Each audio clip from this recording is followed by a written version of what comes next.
नमस्कार, आप सभी का स्वागत है। हमारा चैप्टर चल रहा है जैव अणु बायोमोलिक्यूल्स और बायोमोलिक्यूल्स में आज हम पढ़ेंगे डी तथा एल संकेतन, डी तथा एल नोटेशन। क्या होता है डी तथा एल नोटेशन? डी तथा एल विन्यास को परिभाषित करने के लिए ग्लिसरैल्डिहाइड को आधार माना गया है। ग्लिसरैल्डिहाइड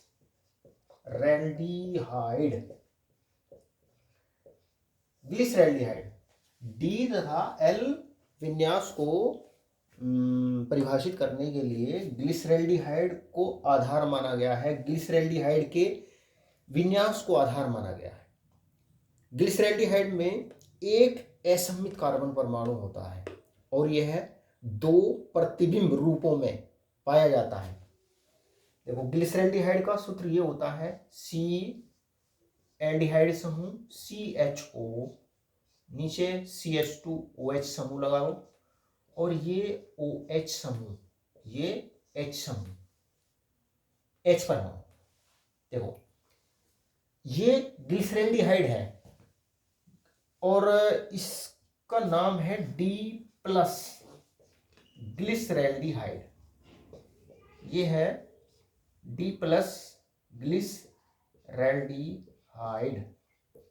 ग्लिसरैल्डिहाइड और OH समूह, इसको विन्यास को चेंज करो, ये OH H CHO CH2OH, ये है L और ब्रैकेट के अंदर लिखो माइनस ग्लिसरैल्डिहाइड।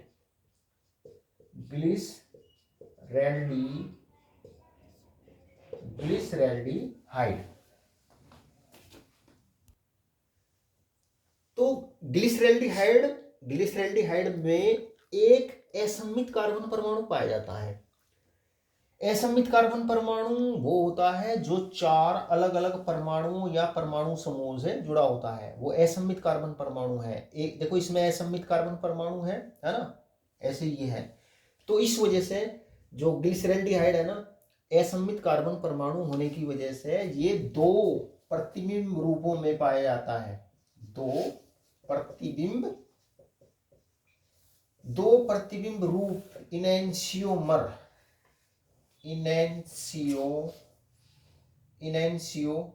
के रूप में ये पाया जाता है।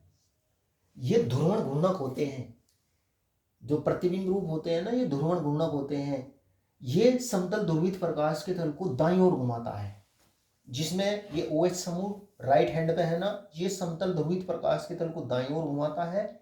और ये OH समूह जिसमें ये L ग्लिसरैल्डिहाइड, इसमें OH समूह बाईं ओर है, ये समतल ध्रुवित प्रकाश के तल को बाईं ओर घुमाता है। इसको कहते हैं D ग्लिसरैल्डिहाइड, इसको कहते हैं L ग्लिसरैल्डिहाइड। तो यौगिकों को D और L विन्यास में परिभाषित करने के लिए ये जो ग्लिसरैल्डिहाइड है ना, ग्लिसरैल्डिहाइड को आधार माना गया है। देखो, वे यौगिक, तो ग्लिसरैल्डिहाइड दो रूप में पाया जाता है, प्लस ग्लिसरैल्डिहाइड, और इससे पहले D लिखते हैं, D+ ग्लिसरैल्डिहाइड, L- ग्लिसरैल्डिहाइड। वे यौगिक जिनका रासायनिक रूप से सह संबंध ग्लिसरैल्डिहाइड के इस प्लस समावयवी से स्थापित किया जाता है, वो कहलाते हैं D विन्यास वाले।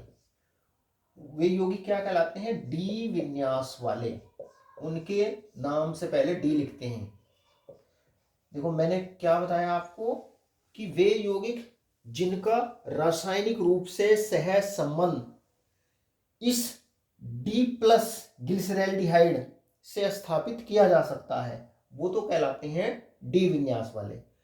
और वे यौगिक जिनका रासायनिक रूप से सह संबंध इस ग्लिसरैल्डिहाइड के माइनस समावयव से स्थापित किया जा सकता है, वो यौगिक कहलाते हैं L विन्यास वाले। L विन्यास वाले वे यौगिक जिनका रासायनिक रूप से सहसंबंध इस ग्लिसरैल्डिहाइड के प्लस समावयव से स्थापित किया जा सकता है, यानी कि जो समतल ध्रुवित प्रकाश के तल को दाईं ओर घुमाता है और जिसमें OH दाईं ओर होता है, तो जिनका सहसंबंध इस समावयव से स्थापित किया जा सकता है वो कहलाते हैं डी विन्यास वाले। और वे यौगिक जिनका रासायनिक रूप से सहसंबंध इस ग्लिसरैल्डिहाइड के माइनस समावयव से स्थापित किया जा सकता है वो कहलाते हैं एल विन्यास वाले। या इसको इस तरीके से भी कह सकते हैं कि वे यौगिक जिनका रासायनिक रूप से सहसंबंध प्लस रासायनिक रूप से सहसंबंध डी प्लस ग्लिसरैल्डिहाइड से स्थापित किया जा सकता है वो कहलाते हैं डी विन्यास वाले। और वे यौगिक जिनका रासायनिक रूप से सहसंबंध एल माइनस ग्लिसरैल्डिहाइड से स्थापित किया जा सकता है वो कहलाते हैं एल विन्यास वाले।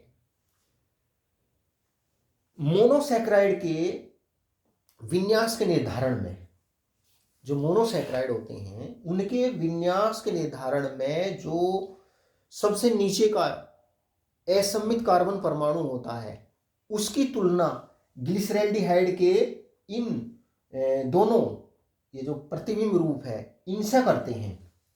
देखो जैसे ये ग्लूकोज है CHO, ग्लूकोज का संरचना सूत्र ये होता है, तीसरे कार्बन पर OH समूह बाईं ओर होता है, ये HCOH, ये COH, ये H, ये CH2OH।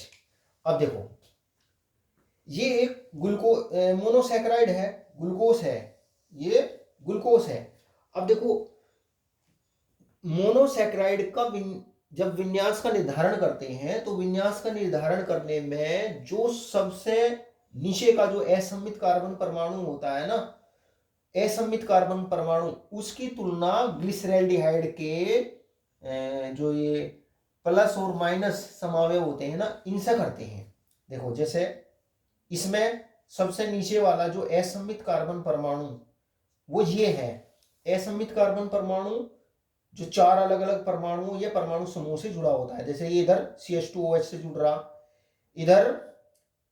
इधर ये इस पूरे समूह से जुड़ रहा, इधर H से जुड़ रहा, इधर OH से जुड़ रहा। अब देखो इसका सह संबंध इसमें देखते हैं किसके साथ में स्थापित कर सकते हैं।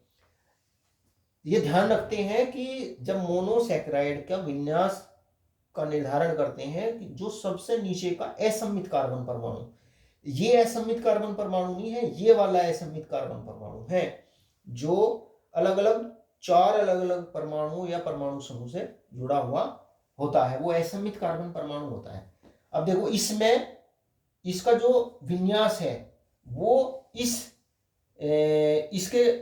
इसमें जो ये असममित कार्बन परमाणु है इसके समान है। देखो इसमें भी OH समूह दाईं ओर है, इसमें भी OH समूह दाईं ओर है। देखो ये प्लस ग्लूकोज है, प्लस ग्लूकोज ये प्लस ग्लूकोज है, मतलब ये समतल ध्रुवित प्रकाश के तल को दाईं ओर घुमाता है, डेक्स्ट्रोरोटेटरी है। अब क्योंकि इसका जो सह संबंध है रासायनिक रूप से वो डी ग्लिसरैल्डिहाइड के समान है तो इसके नाम से पहले डी ओ लिखते हैं, डी। तो ये हो गया डी ग्लूकोज। तो मोनोसैकराइड का जब विन्यास का निर्धारण करते हैं ना, जो सबसे नीचे वाला असममित कार्बन परमाणु होता है ना, उसकी तुलना, उसके विन्यास की तुलना ग्लिसरैल्डिहाइड के ये जो दो प्रतिबिंब रूप है इनसे करते हैं, है ना। अब देखते हैं कौन से समानता है। जिससे समानता होती है, अगर इस D प्लस ग्लिसरैल्डिहाइड से समानता है ना, D में OH दाईं ओर होता है तो यौगिक के नाम से पहले D लिखते हैं, जैसे हमने ग्लूकोज के नाम से पहले D लिखा। और अगर उससे समानता हो, OH समूह बाईं ओर हो, जो अंतिम असममित कार्बन परमाणु है, अगर OH समूह यहाँ पर होता, H उधर होता, तो फिर नाम से पहले लिखते L, है ना। और तुलना करने में यौगिक का जो संरचना सूत्र होता है ना, उसे इस प्रकार से लिखते हैं कि जो सर्वाधिक ऑक्सीकृत कार्बन परमाणु होता है ना, वो सबसे ऊपर की ओर लिखते हैं। तुलना करने में, जैसे हम इसकी तुलना कर रहे हैं ग्लिसरैल्डिहाइड के साथ में, तो यौगिक के संरचना सूत्र को इस प्रकार से लिखते हैं कि जो सर्वाधिक ऑक्सीकृत कार्बन परमाणु होता है वो सबसे ऊपर की ओर उसको लिखते हैं, है ना। तो इस प्रकार से ग्लिसरैल्डिहाइड के विन्यास के आधार पर यौगिकों को डी और एल विन्यासों में उनको बांटा जाता है। तो प्यारे विद्यार्थियों, आज की इस वीडियो में इतना ही। आशा करता हूं ये डी और एल नोटेशन क्या होता है ये आपकी समझ में आ गया होगा। Thank you.